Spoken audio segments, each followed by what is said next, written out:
Hey guys, Mike here at Russ Darrow Mitsubishi.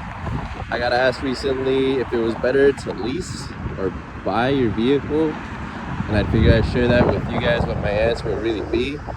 And I'd say honestly, I'd lease a vehicle if and so you do drive under the mileage criteria, just because you'll always have a new car, you'll always be under factory warranty.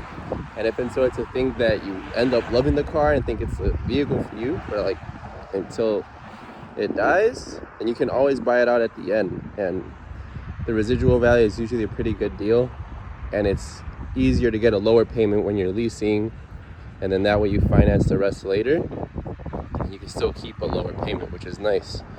Financing, if you do end up driving, like I'd say anything over 15,000 miles a year, then go ahead and finance the vehicle, just because the amount of miles you're going to put on it is going to be too much. And if you want to return the vehicle, then you're going to have to be feed with the over mileage like limit.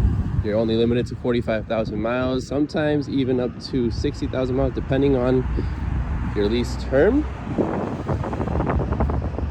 But overall, I'd say leasing it is probably the best way to go. That way you can always get a new car if you like, and if not, you want to keep it, you can always do that as well. If you guys have any questions about leasing a vehicle, buying a vehicle, trading anything in, please let us know here at Russ Darrow Mitsubishi. We'd be happy to help you. Phone number is 262-506-3150.